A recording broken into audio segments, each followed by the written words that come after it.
अच्छा जी, collision and it's types. तो कोलिजन है क्या? A collision is an event, any event in which two or more bodies exert forces on each other in a relatively short time. ठीक है, collision से मुराद दो bodies आपस में शॉर्ट टाइम के लिए एक दूसरे पे फोर्स लगाएं। ये नहीं है कि एक दूसरे के साथ एक दूसरे को नाल लेके चले जान, that is not collision, short time के लिए। तो वो एक टाइप है, परफेक्टली इलास्टिक कोलिजन की टाइप है कि एक बॉडी दूसरे के साथ एम्बेडेड हो जाए और वो साथ चले जाएं। उस तरफ आते हैं हम। बहरहाल कोलिजन अगर आपसे कोई पूछे, मैं बार बार कह रहा हूँ कि आपको कि चीज़ें ये मैं खुद ढूंढ के उसमें सेट करता हूँ कि आप सिर्फ टेस्ट के लिए नहीं बल्कि इंटरव्यू के लिए और किसी के भी पूछे गए क्वेश्चन का आंसर भी रखते हो। ठीक है, तो कोलिजन क्या है? कोई इवेंट है जिसमें दो बॉडीज़ आपस में शॉर्ट टाइम के लिए एक दूसरे पे फोर्स लगा दें। अच्छा, अब इसमें मुख्तलिफ टाइप्स हैं, उनमें दो टाइप्स हैं जो आपकी बुक में भी मौजूद है और हम पढ़ाते भी हैं। इलास्टिक कोलिजन है और दूसरा एन इलास्टिक कोलिजन है। इलास्टिक कोलिजन क्या है? लचकदार कोलिजन, या हम फिजिक्स में कह सकते हैं आइडियली, अगर हम आइडियली कहें, the collision in which kinetic energy and momentum both are conserve, जिसमें काइनेटिक एनर्जी भी कंजर्व्ड हो और मोमेंटम भी कंजर्व्ड हो, is called an elastic collision. उसको इलास्टिक कोलिजन कहते हैं, यानी कि काइनेटिक एनर्जी पहले भी और बाद में भी सिस्टम की सेम रहे और मोमेंटम पहले भी और बाद में भी सेम रहे। ठीक है, नेट मोमेंट, टोटल एनर्जी तो हमेशा कंजर्व रहती है, चाहे कोई भी टाइप। यहाँ पे सिर्फ काइनेटिक एनर्जी की बात हो रही है और इसकी। अच्छा, मोमेंटम, फॉर एग्जांपल दो बॉडीज़ हैं, एक बॉडी ये है और एक बॉडी ये है। ये बॉल है, इसका मास m1 है और वेलोसिटी v1 है, और ये बॉडी है, इसका मास m2 और वेलोसिटी v2 है। तो इन दोनों का जो टोटल मोमेंटम होगा, इसका p1 इसका p2। ठीक है, दोनों को आप ऐड करें मोमेंटम, तो टकराने के बाद जब ये एक दूसरे से टकरा जाएं तो टकराने के बाद भी इनका मास तो वही रहेगा m1 और वेलोसिटी v1 प्राइम हो गई, और इसका मास m2 और इसकी वेलोसिटी v2 प्राइम हो गई। बेशक इसकी वेलोसिटी चेंज हुई है, पहले v1 थी, अब v1 प्राइम, इसकी वेलोसिटी v2 थी, अब v2 प्राइम। उस वजह से इसका मोमेंटम पहली बॉल का चेंज हो गया, दूसरी का भी चेंज हो गया, लेकिन नेट मोमेंटम चेंज नहीं हुआ। ठीक है, तो इसको कहते हैं मोमेंटम कंजर्वेशन। तो इसका मोमेंटम p1 प्राइम और इसका मोमेंटम p2 प्राइम, इन दोनों को ऐड करें तो जवाब सेम आए। फॉर एग्जाम्पल, पहली बॉल का 10 था, दूसरी का 5 था, बाद में पहली बॉल का कम होकर 8 हो गया उससे टकराने की वजह से, और दूसरी ने गेन कर लिया और उसका 7 हो गया, तो नेट इफेक्ट सेम है। ठीक है, तो एक बात जहन में रखें, चाहे कोलिजन इलास्टिक हो या इन इलास्टिक हो, अगर एक्सटर्नल फोर्स डिस्टर्ब नहीं कर रही तो मोमेंटम हमेशा कंजर्व रहेगा, कोई भी मिसाल है। ठीक है, लेकिन काइनेटिक एनर्जी का मसला होता है, काइनेटिक एनर्जी सिर्फ इलास्टिक कोलिजन में ही कंजर्व होगी, वरना किसी दूसरी तीसरी फॉर्म में कन्वर्ट हो जाएगी। ठीक है, मैंने आइडियली कहा है, वर्ड ना भी बोले आइडियली तो भी चलेगा, चूँकि हम जब भी फिजिक्स में बात करते हैं वो आइडियली होती है। ठीक है, तो आइडियली ऐसे काइनेटिक एनर्जी इसकी प्लस इसकी बराबर होगी, इसकी प्लस इसकी। ठीक है, एक्चुअली रियल में होगा नहीं ऐसे। इसके एग्जांपल ये है, सुन लें, कोई आपसे कहे, आगे भी शायद एक स्लाइड में है, कि रियल लाइफ में मैक्रोस्कोपिकली बड़े बॉडीज़ के लिहाज से ऐसा पॉसिबल नहीं है, लेकिन माइक्रोस्कोपिकली आइडियल के करीब तरीन है। मिसाल के तौर पर गैस के मालिक्यूल्स हैं, वो आपस में टकराएं तो शोर नहीं करेंगे, एनर्जी डिसिपेट नहीं होगी, अगर एक आइसोलेटेड सिस्टम है तो this is closest to ideal system. तो माइक्रोस्कोपिकली आइडियल इलास्टिक कोलिजन करीब तरीन, आइडियल के करीब तरीन पॉसिबल है, लेकिन मैक्रोस्कोपिकली नहीं है।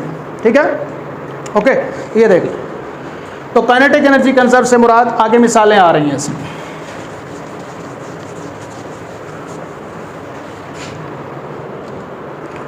In real life, if most of the kinetic energy is conserved, the object continues moving afterwards, the collision is said to be elastic.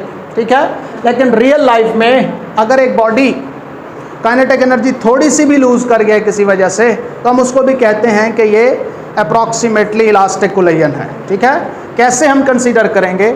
अगर टोटल काइनेटिक एनर्जी के मुकाबले में जो लॉस्ट है वो बहुत कम हो, डेसिमल्स में हो, तो फिर हम कहेंगे कि इट इज़ अप्रॉक्सीमेटली इलास्टिक। ठीक है, फॉर एग्जांपल कि एक बॉडी है, ये है, आपने इसको ज़मीन के ऊपर मारा, आपने इसको ज़मीन के ऊपर फेंका, ठीक है, और ये वापस इसने वही हाइट गेन कर ली है, या इससे आपने इसको ज़मीन पे मारा और ये वापस इसके थोड़ा सा ऊपर आया, ठीक है। अगर हम काइनेटिक एनर्जी का लॉस देखें वो 0.1% आता है या 0.2%, तो हम कहेंगे इलास्टिक कोलिजन है।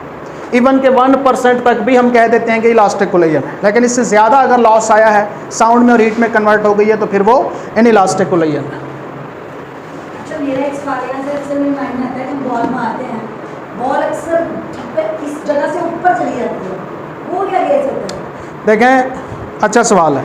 बॉल्स की मुख्तलिफ अक़साम है। एक ये है कि आप जो सही कोलिजन है कि रिजिड बॉडी हो, रिजिड बॉडी से कोलाइड करे, एक्स्ट्रा उसमें जो उसकी ज़ाती इलास्टिसिटी है कि पिचक जाए, फ्लेक्सिबिलिटी, और वो फिर रीगेन करे, ऐसा ना हो। और वो भी उसने खुद गेन नहीं की, ठीक है, आप उसको देते हैं और उसके अंदर खुद भी है, उसकी वजह से वो एक्स्ट्रा बाउंस ले लेता है।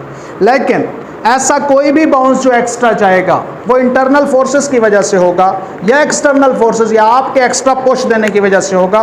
खुद से कोई काइनेटिक एनर्जी पैदा नहीं हुई उसके अंदर। एक्स्ट्रा पुश तो मैं नॉर्मल बॉडी में भी दे दी ना एक दफा, तो वो दी है तो इसको ऊपर तो जाएगा। फ्रीली फॉलिंग के लिए सेम हाइट पे आना चाहिए।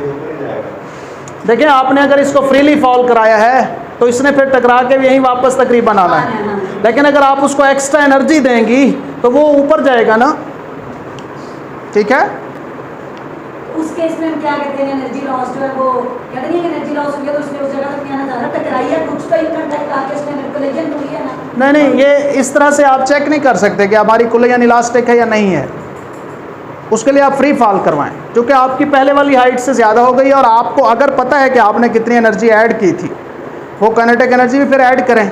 फिर ऐसे होगा कि आपने इनिशियल काइनेटिक एनर्जी कितनी थी, kinetic energy initial must be equal to kinetic energy final. Initially दो काइनेटिक एनर्जीज हैं, कौन सी? एक यहाँ से लेकर यहाँ तक जो वेलोसिटी गेन की उसने यहाँ पहुँचते हुए vi, तो half m1 v1 square. v1 यहाँ पे कौन सा होगा जो वेलोसिटी गेन करेगी, वो होगी 2g स्केयर रूट, ठीक है।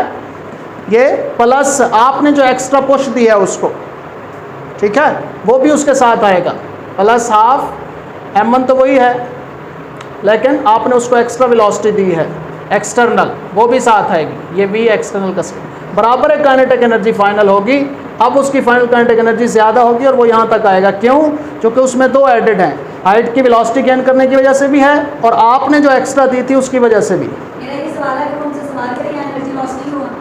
किस एनर्जी लॉस हुआ है? आप उन्हें कहें कि जब आप जितना ज़ोर से उसको मारेंगे उतना ज़्यादा एनर्जी लॉस आएगा। एनर्जी लॉस है वो आपकी एनर्जी की वजह से। देखिए ना, आपने यहाँ से यहाँ अगर वैसे छोड़ देती, इसकी एनर्जी थी 10 जॉल, आपने पुश किया है 5 जॉल और भी दी है, अब उसके पास 15 जॉल एनर्जी है, तो वो ज़ाहिर है इससे ऊपर ही जाएगा ना। लेकिन फिर भी इसमें से फ्रिक्शन कुछ निकल गई, एनर्जी साउंड वगैरह 13 जॉल आपको मिलेगी, तो भी इससे ऊपर ही रहेगा, तो हम उसको इलास्टिक तो नहीं कहेंगे, ठीक है। इसको इलास्टिक नहीं कहेंगे, इलास्टिक नहीं कहेंगे, इसको प्योर इलास्टिक नहीं कहेंगे या आइडियल इलास्टिक नहीं कहेंगे, एन इलास्टिक कह दें आप इसको, इलास्टिक कह दें, कह सकते हैं। आइडियली कोई भी इलास्टिक नहीं है कोलिजन। अच्छा, N elastic collision, the collision in which momentum is conserved but kinetic energy is not conserved. तो हमें सिर्फ यही बताना ही काफ़ी है जिसमें काइनेटिक एनर्जी कंजर्व ना हो। मोमेंटम हर जगह कंजर्व्ड है, सिर्फ एक ही शर्त के एक्सटर्नल फोर्स ना लगे, ठीक है। फॉर एग्जाम्पल ये सैंडी फ्लोर है, ठीक है, रेत वाली, और आप हार्ड बॉल इसके ऊपर फेंकते हैं तो इसने आके यहाँ दब जाना है, ठीक है। तो काइनेटिक एनर्जी इनिशियल तो थी लेकिन फाइनल नहीं है, ठीक है। तो ये काइनेटिक एनर्जी लूज़ कर चुकी है, लिहाजा ये इनइलास्टिक कोलिजन, बल्कि जो बॉडी जब स्टिक कर जाए तो वो परफेक्टली इनइलास्टिक होती है, परफेक्ट, हाँ जी, एम्बेडेड।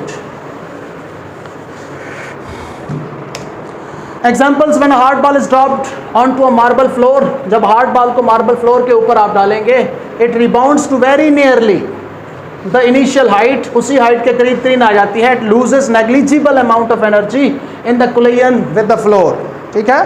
तो कुछ ना कुछ एनर्जी ज़ाया करती है, इसलिए परफेक्टली इलास्टिक नहीं है। Baseball bat hitting a baseball, तो बेसबॉल वाला बल्ला बेसबॉल से जब हिट करता है, the kinetic energy of the bat is transferred to the ball greatly increasing the ball's velocity, वो यहाँ वाली बात पुश किया उसने। The sound of the bat hitting the ball represents the loss of energy, ठीक है। तो वो इलास्टिक नहीं है, क्या साउंड नहीं निकली उससे? बेशक बॉल स्लो आई थी, आपने मारा, अब वो ज़्यादा दूर गई है, तो इसका मतलब ये नहीं है कि उसके पास इलास्टिसिटी है। क्या साउंड नहीं आई, एनर्जी कंज्यूम हुई है।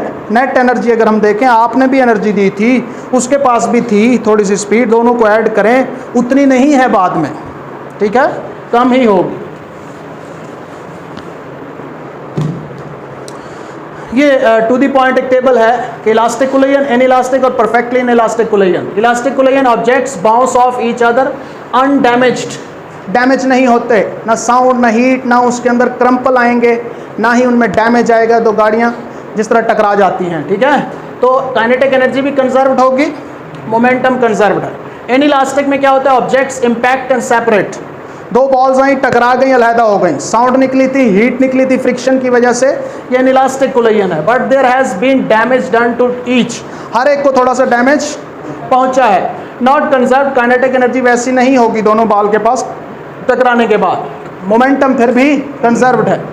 Perfectly inelastic, objects impact and stick together, जब बॉडीज एक दूसरे के साथ टकराएं और स्टिक कर जाएं तो ये परफेक्टली इनइलास्टिक है, as one larger mass with the same slower velocity, ठीक है। क्या कह रहा है,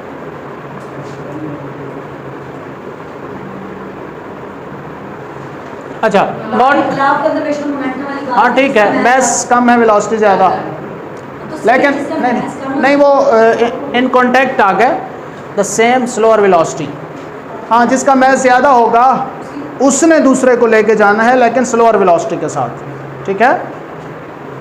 अगर ट्रक और कार आपस में टकराए हैं, ये कार है और ये ट्रक है, ठीक है, वाह बड़ा प्यारा ट्रक है, ये अगर आपस में टकराए हैं, ठीक है, तो जिसका मैस ज़्यादा है वो दूसरे को घसीट के ले जाएगा, लेकिन नेट वेलोसिटी कम होगी, ठीक है।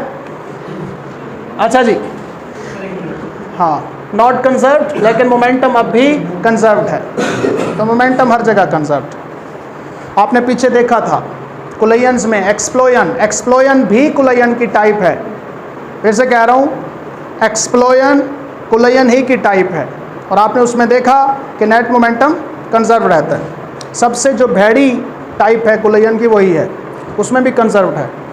नेक्स्ट चलें जी, ये देखें भी, ये भी इसी तरह का एक कंपैरिजन था, तो वो मैंने पिक कर लिया कि शायद एक दो लफ्ज़ और मिल जाए हमें।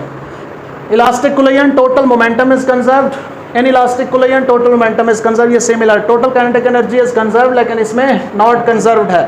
Force involved are conservative forces, force involved और नॉन कंजर्वेटिव, ये एडिशनल एक पॉइंट था, इस वजह से मैंने स्पेशली ये तस्वीर उठाई है, ठीक है। इलास्टिक कुलेयन वो होगी जिसमें पोटेंशियल एनर्जी का कॉन्सेप्ट होगा, जिसमें एनर्जी स्टोरेज का कॉन्सेप्ट होगा। कैसे, अभी कुछ देर पहले मिसाल दी थी कि एक स्प्रिंग कॉम्प्रेस्ड है, उसके साथ मैस अटैच, तो एनर्जी स्टोर्ड है, तो स्प्रिंग के अंदर जो स्प्रिंग की जो फोर्स है वो कंजर्वेटिव फोर्स है। क्यों, मैं कहा करता हूँ बच्चों को कंजर्वेटिव और नॉन कंजर्वेटिव में क्या फ़र्क है। जो अमानतदार फोर्स हो वो कंजर्वेटिव है, जिसको आप एनर्जी दें और वो वापस लौटा दें। मैं ईंट को उठाऊं ऊपर, मैंने 100 जूल वर्क किया, आप वो छोड़ेंगे थले एक सिर दे दो, ये वापस कर देगी, ठीक है, एनर्जी, समझ आई। तो जो भी अमानतदार फोर्स हो उसको कंजर्वेटिव कहें, और अमानतदार फोर्स स्प्रिंग को कंप्रेस किया, वापस एनर्जी देगी, ठीक है। ग्रेविटी के अंदर, ग्रेविटेशनल फील्ड के अंदर आप जितना काम करेंगे वो वापस रिवर्स करेगी। तो जो इलास्टिक कुलेयन का ताल्लुक है, यानी कि रिवर्स आपको एनर्जी मिले, ये कहाँ पे होती है, कंजर्वेटिव फील्ड्स और कंजर्वेटिव फोर्सेस के यहाँ। जबकि नॉन कंजर्वेटिव जो है इन इलास्टिक कुलेयन में, नॉन कंजर्वेटिव वो जो गैर ईमानदार है, क्या कहेंगे, हाँ, जो कुछ एनर्जी खा जाएं, ईमानदार ना हो फोर्सेस या फील्ड्स, ठीक है, उनका ताल्लुक इन इलास्टिक से, ठीक है। अच्छा, mechanical energy is not dissipated, mechanical कहते हैं मूविंग एनर्जी, ठीक है, मोशन की एनर्जी। तो आपसे कोई कह सकता है, थोड़ा सा आपको परेशान कर सकता है कि इलास्टिक कुलेयन में है कि काइनेटिक एनर्जी इज कंजर्व, तो क्या मैकेनिकल एनर्जी कंजर्व्ड है, उत्ते परेशान। तो वही मैकेनिकल एनर्जी है, ठीक है, और मैकेनिकल में दोनों टाइप्स हैं, पोटेंशियल भी और काइनेटिक भी, दोनों उसमें कंजर्व होती हैं, ठीक है, जबकि इसमें नहीं होगी। Mechanical energy is dissipated into heat, light and sound, mechanical energy इसमें ज़ाय हो जाती है वो दूसरी तीसरी फॉर्म्स में। अच्छा जी, टाइप्स ऑफ कुलेयन ये भी देख लें। What happens to momentum during collisions, to kinetic energy, to the object themselves. तो तो type perfectly elastic collision, inelastic, perfectly inelastic, recoil system जो अभी हमने न्यूक्लियस वाला भी पढ़ा था। Momentum conserved, yes yes yes yes. तो हर एक में मैं आपको बार बार दिखा रहा हूँ ताकि आप ये कंफर्म हो जाएं कि मोमेंटम कंजर्व रहता है। काइनेटिक एनर्जी पहले में यस, फिर नो, फिर नो, फिर नो, ठीक है। स्टिक टुगेदर, नो, तो जब स्टिक हो गए तो नो, नो और partly, yes completely, yes is perfectly not going backwards, ठीक है। अच्छा जी, यहाँ पे एक मज़े की चीज़ आपको बताऊँ, ये आप एक्सीडेंट देख रहे हैं, इनइलास्टिक कुलेयन है। आपको बताऊँ गाड़ी पे सबसे ज़्यादा जो खर्च आता है वो इसकी डिज़ाइनिंग पे है, और इसकी डिज़ाइनिंग इस तरह बनाई जाती है, इस तरह इंजीनियरिंग की जाती है कि ये जब टकराए तो चीज़ें इस तरह से डेंट पड़ जाएं और चीज़ें जो है ना फ्रैक्चर हो जाएं और एनर्जी यहीं पे ही तकसीम हो जाए, अंदर ना जाए, और अंदर भी ना जाए, और दूसरा ये टकरा के वापस ना आए। सबसे ज़्यादा जो है टकरा के वापस ना आए, मतलब इलास्टिक कुलेयन ना हो।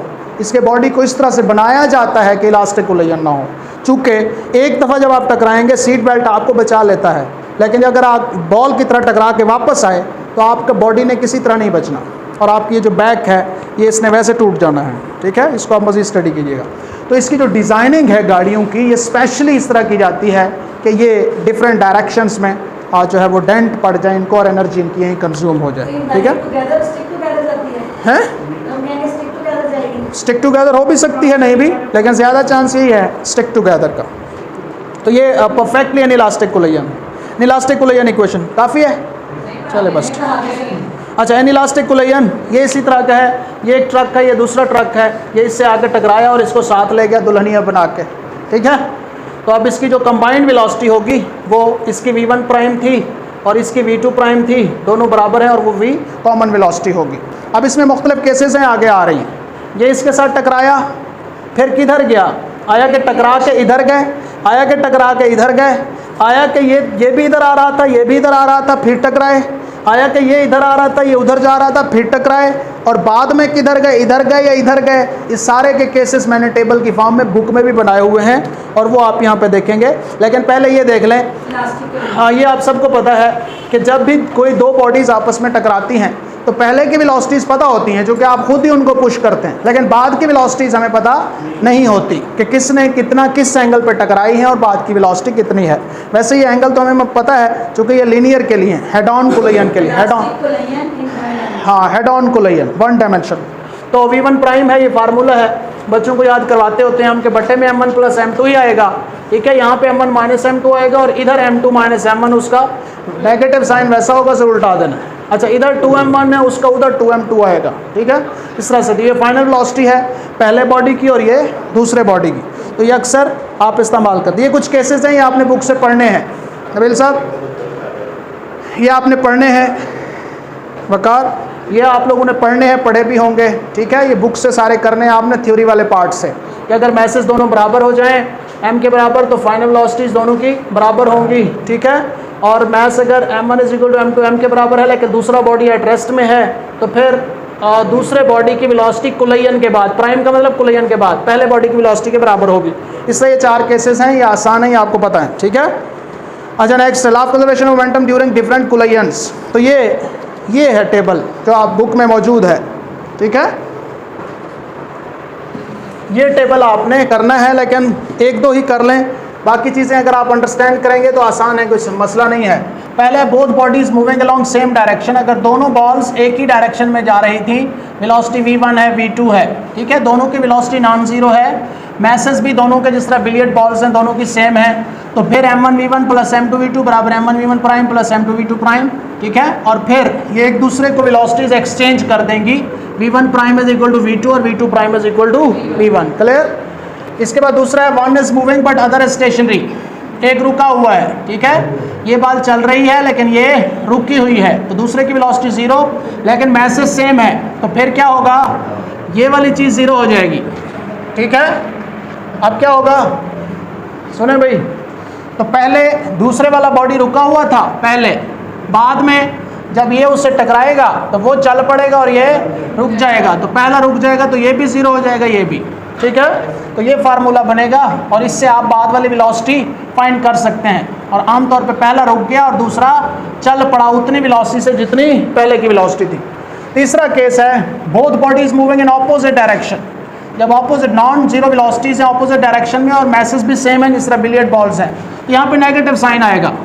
यहाँ पे प्लस क्यों आता था, दोनों सेम डायरेक्शन में थे। अगर एक इधर जा रहा है दूसरा उसके ऑपोजिट है, फिर यहाँ उसके साथ नेगेटिव साइन लगेगा। बाद में क्या होगा, जब टकरा जाएंगे तो वापस जाएंगे। गौर करिए इस पर, पहले ये ऐसे जा रहा था, ये बॉडी ऐसे जा रहा था, ठीक है, इसकी वेलोसिटी v1 और इसकी -v2, लेकिन जब टकरा गए, टकराने के बाद वापस जाएंगे। बाद में देखिएगा अब जिसकी वेलोसिटी v1 थी वो अब इधर जाएगा, तो अपने आप के उलट उसकी वेलोसिटी है -v1 प्राइम हो गई। दूसरा बॉडी जो इधर जा रहा था -v2 से, अब वो पॉजिटिव की तरफ जाएगा, तो अब +v2 प्राइम हो जाएगा। आप यूं ना रहे हैं, आप मूविंग अवे ईच अदर कर रहे हैं। वो मूविंग अवे ही हो रहे हैं, लेकिन साइन लगाने के साथ। आप शुरू वाले केस में एक दूसरे को क्लीन है ना, उसमें हाँ। ऑपोजिट डायरेक्शन में मूविंग अवे भी तो हो सकती है। हाँ वही एक ही बात, ठीक है। अच्छा जी, अब ये वाली बातें हम इसलिए, इसका क्या हो गया m1v1, इसका -m2v2, इसका -m1v1 प्राइम और इसका +m2v2 प्राइम। तो यहाँ से v1 -v2 is equal to v2 prime -v1 prime यूँ कर दें। ये केस इंपॉर्टेंट है जो हम पीछे ही पढ़ के हैं, both bodies moving along same direction but stick together after collision move with the combined velocity या कॉमन वेलोसिटी, ठीक है। तो दोनों नॉन जीरो वेलोसिटीज थी, दोनों सेम डायरेक्शन में जा रहे थे, ये बॉल भी और ये बॉल भी दोनों सेम डायरेक्शन में थे, ठीक है। बाद में दोनों एक दूसरे से चिपक गए और फिर चिपक के फिर सेम कॉमन वेलोसिटी से गए हैं, ठीक है। यानी कि v1 प्राइम बराबर है v2 प्राइम बराबर है v कॉमन के। तो v1 प्राइम बराबर है v2 प्राइम v कॉमन के, तो फार्मूला क्या था, m1 v1 पहले का, m2 v2 इसका इज इक्वल टू, जब इकट्ठे हो गए m1 प्लस m2, ये v कॉमन आ जाएगा, ठीक है। तो ये फार्मूला बहुत इंपॉर्टेंट है, अक्सर इस्तेमाल होता है, ठीक है। स्टिक हो गए, इसके बाद दोनों की कंबाइंड वेलोसिटी, इसके बाद one body is moving and other stationary but stick together, यही वाला केस है, लेकिन दूसरा बॉडी रुका हुआ था, तो आप सिर्फ यहाँ पे 0 पुट कर देंगे यहाँ पे, ठीक है। तो यही क्या बन जाएगा, ये वाला पोर्शन 0 हो जाएगा, बाकी ये वाला फार्मूला वैसा आएगा, ठीक है। सिर्फ क्या हुआ है, दूसरा बॉडी रुका हुआ था, ओके। ये दोनों इंपॉर्टेंट हैं बहुत, बाकी बेशक ना करें, करना चाहें तो देख लीजिएगा, ज़्यादा यहीं तक ही देखें हमने भी, MCQ ज़्यादा नहीं आते, लेकिन अगर आपको करना है तो आप ज़रूर करें, बच्चों को भी बताएं। A body of mass 2 kilogram moving with 15 metre पर सेकेंड, जी हाँ ये प्रोफेसर सीरीज़ में, अभी कर लें, कोई नहीं, कोई आया हुआ लेने, कोई बात नहीं, सुननी पड़ती है। अच्छा, a body of mass 2 kilogram m1 moving with 15 metre पर सेकेंड, ये v2 है, सॉरी ये v1 है, ठीक है। Collide with the stationary body of same mass, तो दूसरा बॉडी जो है वो एट रेस्ट में है। Then after elastic collision the second body will move with the velocity, तो सेकंड बॉडी की वेलोसिटी बाद में, जी। तो इलास्टिक कोलिजन के केसेस हैं जो, ठीक है, तो वेलोसिटीज एक्सचेंज हो जाएंगी, दूसरे बॉडी का सेम मैस सेम है, बस वेलोसिटीज एक्सचेंज हो जाएंगी, ठीक है। तो 15 मीटर पर सेकेंड, ओके जी। नेक्स्ट देखें,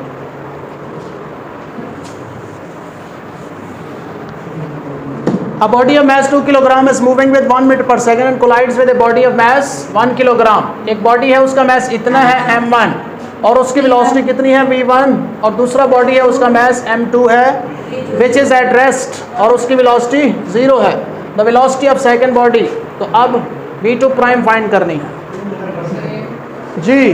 तो v2 prime is equal to 2m1 over m1 plus m2 v1 plus m2 minus m1 over m1 plus m2 into v2, ठीक है। तो v2 0 है, तो ये वाला सारा 0 हो जाएगा, बाकी 2m1 कितना है 1, m1 2 है ओवर m1 कितना, हाँ 2 प्लस 1 इंटू v1 कितना है 1, तो 4/3 मीटर पर सेकेंड, और ये कितना बनेगा 1.3 आता है। आप फील ही ना किया जी, तो 1.3 मीटर पर सेकेंड, तो अप्रॉक्सीमेटली ये 1.3 मीटर पर सेकेंड, ठीक है।